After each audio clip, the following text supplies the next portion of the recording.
өгөөмөр захын хойдолд ирээд байна. Зүүн талын хашааг буулгахтай холбогдуулаад ажлыг шалгалаа. 3 дахь хүртэл хашааг буулгаад хажуу талын явган замыг борооны ус зайлуулахтаа чөлөөж өгөөд өөрсдөө засъя гэж өгөөмөр захын маань сүүлд мэдэгдсэн байгаа маань. Хэд хэдэн байрлал дээр 14-42 дугаар ороо. Хуучин бол ганцхан 14 гэж байсан. Тэгээ хуваагдаад 42-14 2 ороо болж хуваагдсан.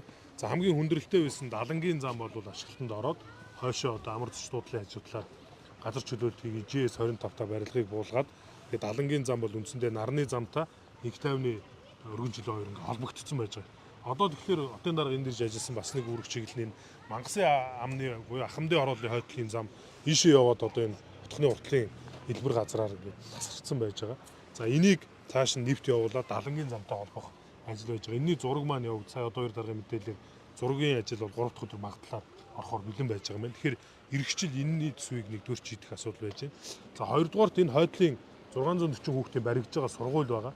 Энэ сургуулийн яг артлын гудамар дахиад Далангийн замаас Хавдрын имлэгийн артлаар Намянжуугийн гудамтай холбож байгаа 1 км зам байна. За энэ замын ажил бол одоо шугамын ажил хийж байгаа 15-наас эхлээ замын ажил эхлэх. Гол нь энэний цаатал дээр яг Хавдрын имлэгийн хойдол дээр 3 газар чөлөөлтийн асуудал байна.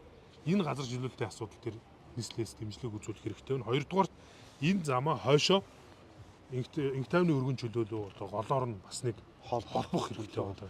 Тэр нөгөө бүрд компани Моннисын харалдаа бүрдийн газар тэр аваар хойшоо нэг холбох ийм шаардлагатай. Энэний газар чөлөөлт гэсэн юм 2 газар чөлөөлтөн дээр дэмжлэг үзүүлэх зайлшгүй шаардлагатай байна. 3 дахь асуудал нь Шохоновын их сургуулийн хажуу талаар нааша орж ирээд Хавдрын эмнэлэг рүү тулаад дахиад 2-3 байрлал шороо болчиход байгаа. Энэ цагаан орон хотхны булангаар цаашаа буян тод хотхон руу явах зам дээр шороон хэсгүүд байгаа.